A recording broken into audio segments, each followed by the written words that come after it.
Okay, folks, so welcome to our Introduction to Networks course class instructor meeting for the week of 11/29. Appreciate you being here today. We are going to talk a little bit about, well, we're going to talk a lot about Chapter 8 and subnetting. Hopefully you did review the two YouTube links I sent out a couple weeks ago, 2 weeks ago, that went through the 7 holy steps of subnetting and talked about subnetting using the chapters from the older curriculum. One of the things I've done, we're down to the last 2 weeks or so of class, a little bit over 2 weeks. And I sent out an email today that had the hands-on finals for the course. Be aware those hands-on finals, or your hands-on final, is to be completed in NetLabs. You will see that in NetLabs there's actually a reservation for your particular hands-on final. So I'm going to log into NetLabs and I'll share my screen here and show it to you.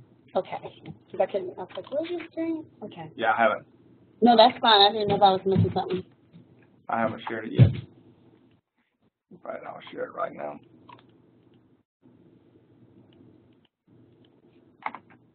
So inside of NetLabs itself, when you're logged in, you will have the option of creating a, let's see if this actually will work. I may have to actually just do a, hold on a second, do a non,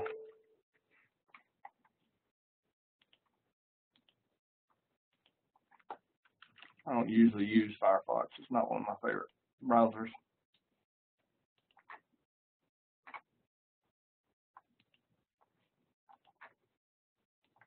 Okay. So when you're logged in, you're going to do a reservation. And when you do a reservation, one of the things you'll notice under our class is in the introduction class. That's the wrong one. That was summer.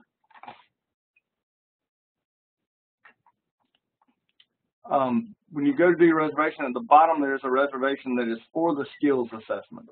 So you can do a reservation and you will have the ability to do a skills assessment and work on that inside of NetLabs. The skills assessment will be the lab that you actually schedule for yourself has the setup for the skills assessment, so you don't have to do some packet tracer, you don't have to do anything of that nature. You just do schedule for yourself using your particular class the correct lab. In this case, it's the Introduction to Network Skills Assessment. In the email I sent out, you'll notice when you open up the document 2 that there are 2 subnets, Subnet A and Subnet B. I went ahead and told you the IP addressing scheme to use. And one of the things I sent to you, and this is in the email, but just to kind of reiterate it, I did send you the major network of 192.168.12.0/24, and I said I believe that Subnet A has 10 hosts, and Subnet B has 60. Now I know when you look at the document, it actually shows that host A, or the PC1, is connected directly to the router. I'm just saying to do 10 hosts on that side so that when you subnet it, you get practice doing variable length subnet masking, and you're actually able to subnet it.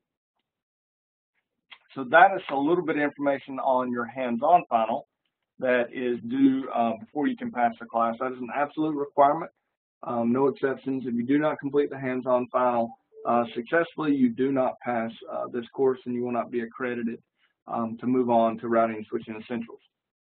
The other item that we have, obviously, is you do need to finish up your chapter labs. All hands-on labs that are listed in the modules are required.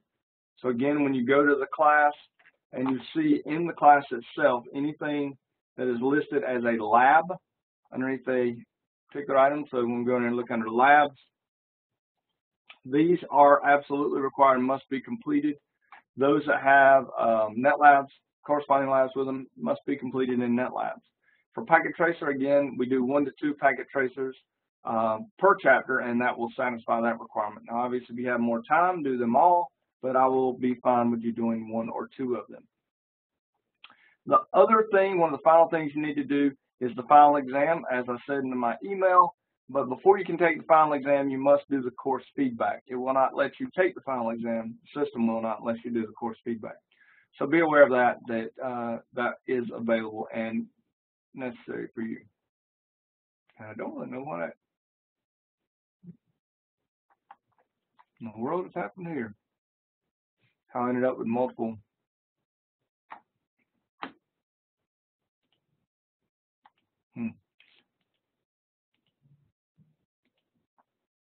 Sorry, folks. I'm not really sure why this chapter 4 is sitting here.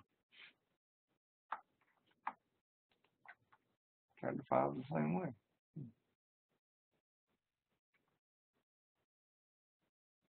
Okay. I must have an error here. I'll fix it. It's in the intro. Oh, something. Okay. All right. That's weird. So we will get that taken care of. Not really sure where that came from. Let's jump down right now though to chapter 8. It's our packet tracers. For chapter 8, we do have some labs calculating IPv4 subnets, doing some schemes here. These are actually labs that are just written labs. For the most part, they're not completed in NetLabs. There's one, I believe, that is in NetLabs, but the others are not. So let's talk about actually looking at chapter 8. Let's talk about subnetting IP networks. Now, when we look at subnetting, one of the things that we want to first off think about is when we look at a network, networks consist of routers. Routers are layer 3 devices. Every single port on a router has to be in a different network, all right, or a different subnet. So subnets are different networks. They're portions of a network. So what we're going to want to do is we're going to have to learn to take what would typically be a single network, which, by the way, if I look at the exact example I just gave you, the exact example I just gave you of a major network. In this case, I gave you 192.168.12.0. If we go back and just do 192.168.12.0/24. From our previous study, we know that if we were using classful addressing, we would know that this is a Class C address. And there's two ways we know this. One is, in the first octet, the number is 192. So anything that is, it's 0 to 127, 128 to 191, 192 to 223, those are Class C addresses. It also begins with a certain bit pattern. We know that our Class C addresses have the format of net, cannot type today, folks, net, host. In other words, the first 3 octets in these 24 bits, that's what's meant by the /24. The first 3 octets are the network portion, and the last octet is the host portion. So this means that in this particular network, we have /24 or 24 network bits, and we have 8 host bits. Now, this is fine and dandy, but just as soon as we have a network that requires more than one network of 254 hosts, and by the way we get the number of hosts, remember our formula we used, we said 2 to the 8th, 2 raised to the 8th power. If I'm a little hat, 2 to the 8th power minus 2 equals number of hosts per network. So in this case, it would be 2 to the 8th power, which is 256 minus 2. So there's 254 usable hosts, because .0 and .255 can't be used. Remember, .0 is our network address. .255 is the broadcast address. That's all zeros in the host portion and all ones in the host portion. But as soon as we have something like this, okay, we have 2 routers and we have a couple switches. We've got a real problem if, for whatever reason, your instructor only hands you one network, okay, or if your ISP only hands you one network. Because what you have now is, if you look at this, you need how many networks to make this particular internetwork work? So if you had a test question that said, how many subnets or networks are needed to support this network? I say 3. 3 is correct. That is the correct answer. It's each individual interface. So this would be 1 right here off of router 0. This is a shared network, so these 2 have to be on the same network, so that's 2. And then you've got 3. The problem you have, though, is I only gave you a Class C network. And if this Class C network is just one network of 254 hosts, how can I make it fit this? Well, that's where we have to subnet. And when subnetting is, by definition, borrowing host bits to increase the number of network bits. Okay? Now, in my 7 holy steps of subnetting, one of the things I do, and I've got that on another video that's posted on my my channel. Just go search for 7 holy steps of subnetting under K Caudill 52. But I give you 7 steps that can be used to do traditional subnetting. And by traditional, I mean we're going to make all the subnets the same size. And for right now, you really need to kind of learn that before we do anything else. So the first thing I always say is I say in step 1, write out your host bits. 1, 2, 3, 4, 5, 6, 7, 8. The reason I say that is because you know that you're going to have to borrow from your host bits. And in this case, there are only 8 host bits. Step 2 is determine the number of bits you must borrow to get the needed number of subnets. The formula for that is 2 to some power. Got to find my little cardigan. 2 to the n power equals number of subnets. Now, we need 3 subnets. So what power do we need to raise 2 to get at least 3 subnets? Be 2, right? Because 2 to the second power is 4. So in this case, n equals 2. Step 3, okay, is you're going, well, actually, I've done one thing wrong here. Step 1 is actually to determine the number of subnets you need. In this case, we needed 3. So this is actually step 2, write out your subnets. Step 3 is determine the number you need. And then step 4 is borrow the number of bits starting from the far left, okay, the significant bits that you need. So in this case, we're going to turn on the number of bits we're borrowing. By the way, you make them network bits by turning them on. So we go 1, 1, 2, 3, that's 4, 5, 6, 7, 8. And then get the value of that. In this case, that's 192, right? Step 5, we find our new subnet mask by taking the original mask, which was 255.255.255.0, and adding to it the value we found in step 4. Sorry, that's our mask because we borrowed 2 bits. Step 6, we need to find our variable. In this case, we're going to look at the last however bit turned on in step 4 and find the value there. In this case, the variable or the value, and some people call this the magic number, but in our case, it is 64. Now we can then do step 7, which is finding our actual ranges. So we start with a major network number, 192.168.12.0, okay? And our variable is 64, so we got to go 64 spaces. So we go to 63 because 0 is considered a number in 63, so it's 64 spaces. And I'm actually going to do it like this. That's the subnet 0. Our next subnet would be 64 to what? I will go with 127. Correct, 127.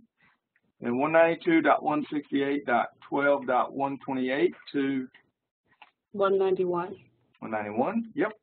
And then 192.168.12. Oop, I screwed that up. 191, not 192. It's going to have to be 164 and 192. 256, so isn't it going to be 13? It'd be 255. Right. Okay. So you'll notice what we've done now is we took a single network of 254 hosts. We borrowed 2 bits from the host portion, and we created 4 subnets. Now, how many hosts are on each subnet? Hold on, wait. It's not 126. Hold on, nope. 1, 2, 3, 4, 16. It'll be 62. Yep, that's right. Because it's 2 to the 1, 2, 3, 4, 5, 6 power, which is 64, right? Minus, yes. Okay. Minus 2. So there's 62 usable hosts on each one of these subnets. Now notice, we can't use 0 because 0 has all zeros in the host portion. And you can't use 63 because it has all ones in the host portion. So the first IP address in this subnet is the subnet ID, and the last is the subnet broadcast ID. All right? Now, this is what we call traditional subnetting. All the subnets are the same size. Works perfect, no problem. There's just one little issue. If we look at our network here, if we have 4 subnets of 64 hosts, and I'm actually going to bring this up just a little bit. I'm just going to delete this so we can just see. Here's our subnets we ended up with, okay? And we've got 4 subnets, but how many hosts are there right here? It should only be 2 because the point-to-point link. Correct. There's only 2. So if we use one of these subnets to put IP addresses on this link, we're wasting 60 addresses. So this is where we come up with a different type of subnetting called variable length subnetting. Now I'm going to show you how to do this. This one to me is actually a little bit easier. But you do 192.168.12.0. Okay, so you're at, you're at /24, right? So this is the major network number /24. We're then going to borrow 1 bit. And I'm just going to do this. Then we're going to borrow another bit. Okay? And then we're going to borrow another bit. And I can actually probably stop there because it's going to be fairly easy. So we know if we borrow 1 bit, we would turn on 1 additional bit in the network portion.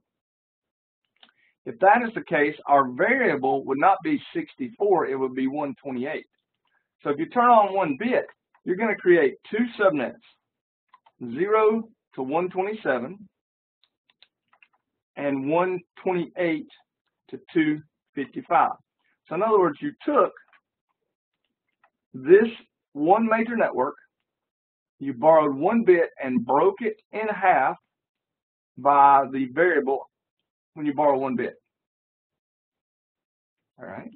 Now, here's the cool thing. If you needed a network of 126 hosts, you could pull this out and use it. You could use this as one of your networks. If you didn't, you could actually go on and do additional subnetting. So now we could leave this one. Let's go ahead and say, okay, I'm going to subnet this one again. So now I'll break it into /26.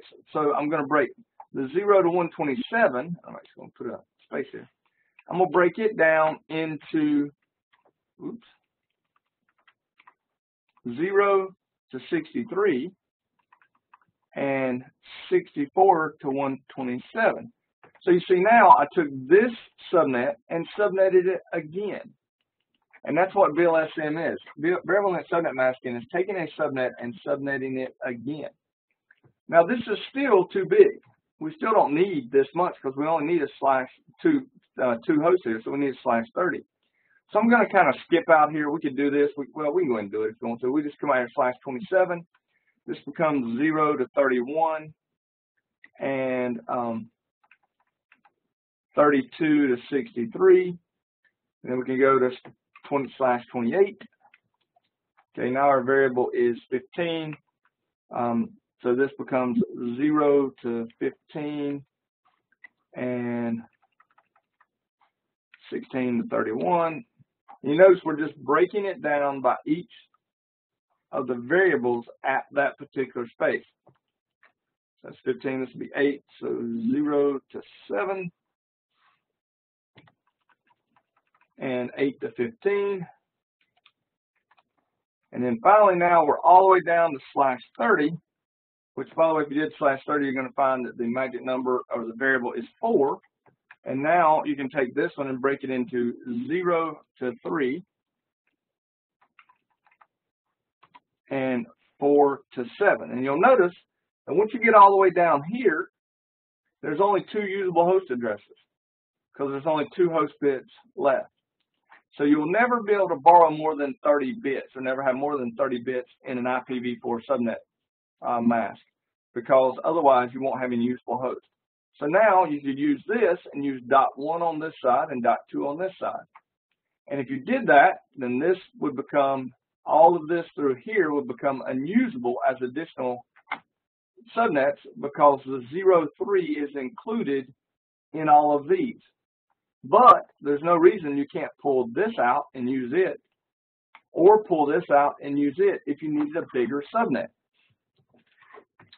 So traditional subnetting that only breaks it down into subnets of the same size is not very useful in most networks today, because we want to use VLSM to make better use of our IP addresses so that we're not wasting addresses on a serial link.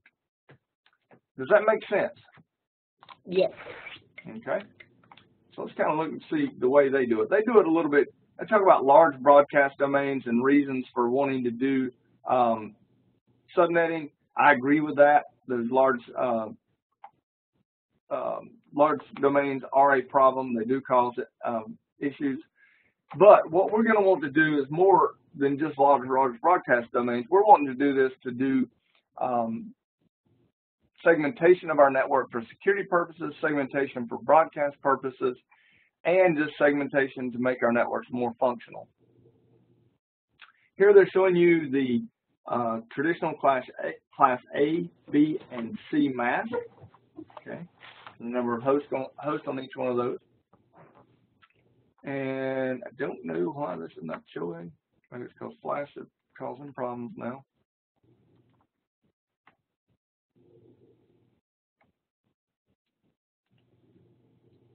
There it is. Okay.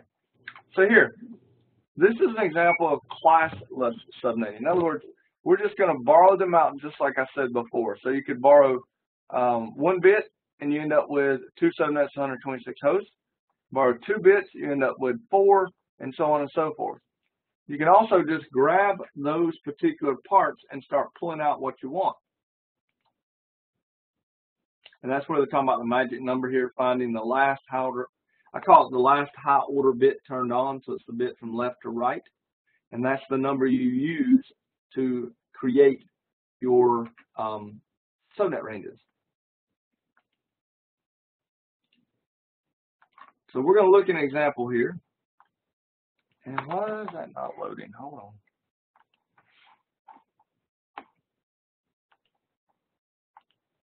Goodness gracious. Hold on a second. I gotta figure out what's going on here.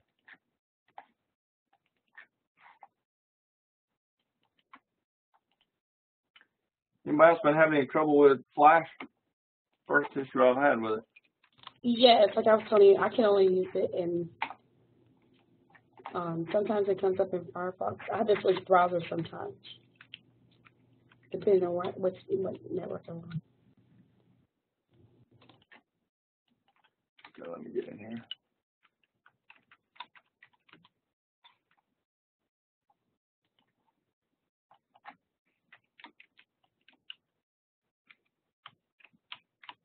Oh, cap locks is on. No one has found it.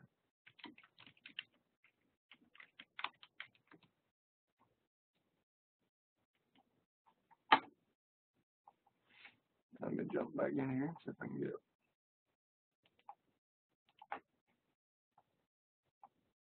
Did you get my email today with the things about the packet tracer skills assessments?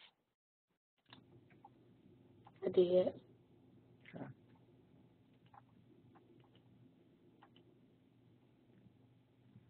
Yep, here we go.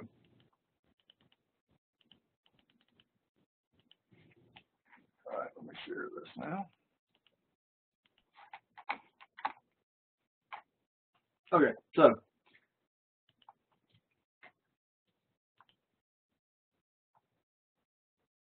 this is doing, they got several different things here. I actually didn't go too far forward. But creating 2 subnets using /25. So you go in and you just borrow 1 bit, and then you break it down by the magic number there, in which case it will be 128. So 0 to 127, with .1 being your first usable. Now notice, here's why this first one is not usable. All the host bits, okay, are zeros. The last one is not usable because all the host bits are 1. Because remember, you borrowed one host bit, so that 0 there is no longer a host bit. It's now a network bit. So this is the subnet ID, and this is the subnet broadcast ID.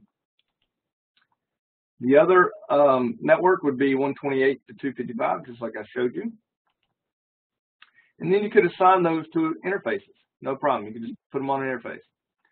The thing that's kind of neat is, though, if you wanted, you could continue to subnet those particular subnets even further. So if you wanted to use the 0 to 127 subnet for one side of your link, okay, so let's come on, load up.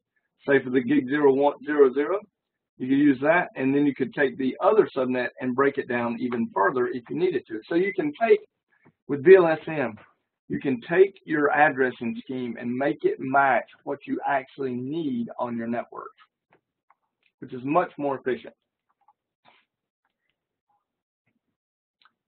Now, they've got all kind of formulas here that talk about the 7 host bits remaining, or 2 to the 7th. Remember, my formulas are 2 to the 8 minus 2, which gives you the number of host bit, or number of hosts on a particular subnet. Here they're showing you a /26 topology, where they're going to go in and subnet it borrowing 2 bits, and your number then becomes 64, just like I showed you. So they go to 0 to 63. So your subnets here, your 4 subnets are 0, 64, 128, and 192. One thing that you need to kind of be aware of, if you look, golly, I keep clicking on the wrong thing. If you look at the networks here, as you start breaking networks down, the network ID will always be an even number, and the broadcast ID is always an odd number. If you, for some reason, do that incorrectly, then you will know, because the left-hand side of your subnet should be even, right-hand side is odd. So, but this just shows you breaking it down and then applying it to the network. So you can actually go in and put /26. Now, this is a network that's using all the same mask. Okay, so it's got the same mask on every interface. With VLSM, we would have different masks. I'm going to go on, they're doing 8. Now they're doing /17, /subnetting, and /16. So this just shows you how they're borrowing 1 bit, and they get 128. Now, here's something that's a little weird that I do want to show you. So let's imagine, we'll change up just a second. So I'm going to change this, and let's say we've got 172.16.0.0/16. And we need to break this into 2 networks. So we're going to borrow 1 bit, 16.0.0. So this is /16 right here, and we want to go to /17. Well, /17 is still only borrowing 1 bit. So we would create 2 networks, 172.16.0.0 to 172.16.127.255 and 172.16.128.0 to, and we put some space in there so it's a little easier to see.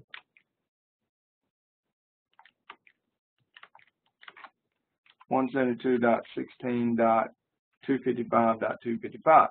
You'll notice, because we didn't borrow anything at all from the 4th octet, the 4th octet goes its entire value in each subnet, 0, 255. Okay? But this is really no different than what we did with the Class C, except that now we split this one big network, or this one network of 16,000 plus hosts, into 2 networks of 2 to the 15th host, because we borrowed 1 bit. If you then wanted to borrow another bit, if you want to go to /18, okay, you could take one of these. I'm just going to do this and just break one of them down. And you could break this down into 172.16.0.0 to 172.16. And now we're at /18, which is a 64-bit or 64 magic number. And you'll notice the numbers don't change. We've stayed the same. We're just breaking these bigger subnets down by the amounts that are part of the binary octets. Now, the beauty of this is, imagine this. Imagine you're given this, which I know this is a private address, but let's imagine you're trying to create your own private scheme. And you have two large networks that need big subnets. Well, you could take this, subnet /17, give this to your Chicago office, give this to your New York office. You then could go into Chicago and borrow one more bit and make this all of your offices on the Miracle Mile, and make this all of your offices up near Wrigley. And then you could further inside of those offices continue to subnet down. And that way you can make your networks or your subnetting scheme match what is needed for your individual networks. Keisha, does that make sense? Yes, I understand the VLSM. Yes, sir. Okay. Perfect. Very good. And then when they're talking about calculating hosts, you just take the number of host bits left, 2 to the 8 minus 2, and that tells you the number of hosts you've got. And they're doing creating 1,000 subnets in the /8 network. You'll just have to borrow 2 to the 10, because 2 to the 10 is 1024. So you'd have to turn all those bits on, and then you would look at that /18 network, okay, because you borrowed 10 bits. You had 8 to begin with, and you borrowed 10 more, so you got /18. Find your high order bit turned on, which in this case is 64, and you would do 10,000, 10,000/18, 64, 128, 192, all the way down. And the big thing here is, notice you can't roll the second octet until you've rolled everything in the third octet. Once all of those have gone through 0 to 255, then you roll the second octet, and then you go back through the entire process again. So you would have 10,000, 10,064 this, then this 10,100, then it'd be 10,164.0, then 10,128, then 10,192, then 10,200. So you can split this 10 network into over 1,000 subnets, 1024 subnets. Then there are 14 bits left, so 2 to the H, or 14, means there's still 16,382 usable hosts in each subnet when you borrow 18 bits, or borrow 10 bits to get a /18. Now, they continue to show different subnetting requirements and just really walk you through all those.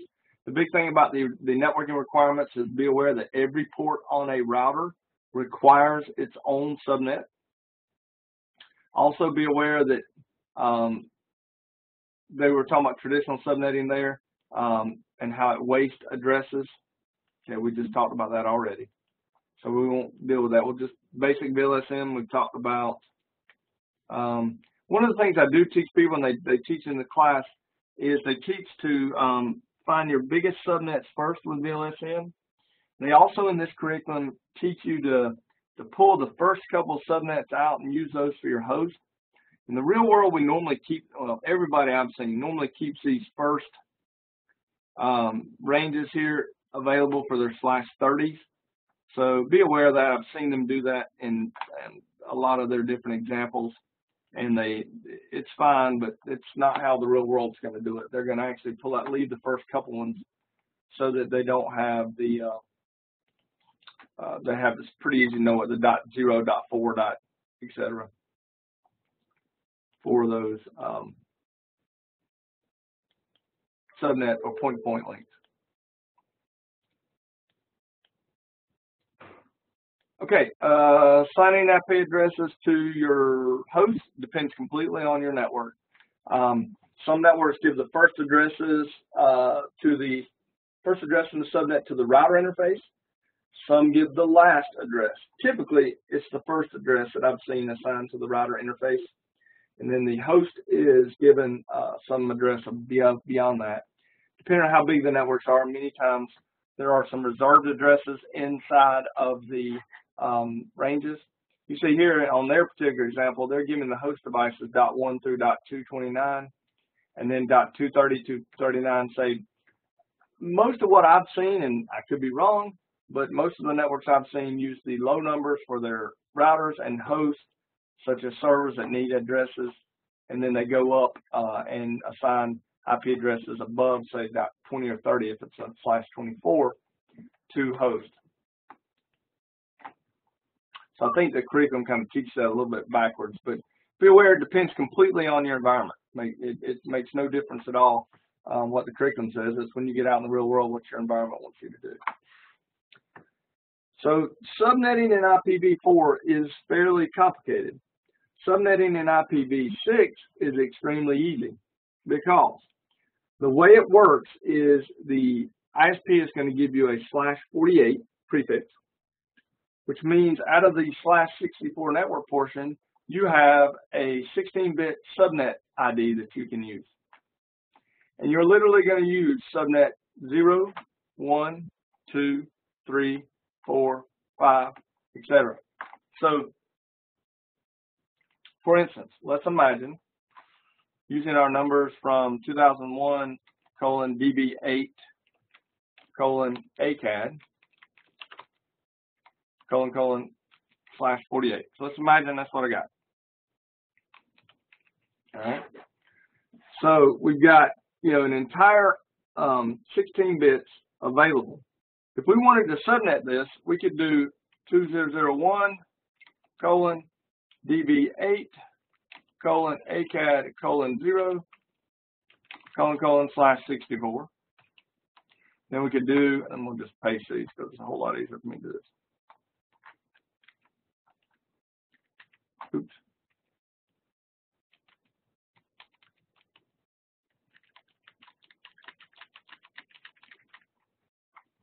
Zero, 1, 2, 3, 4, 5, so on and so forth. The only thing that gets weird is when you get to 10, you would use A, because that's subnet 10. That's 10, and we're in hexadecimal on these.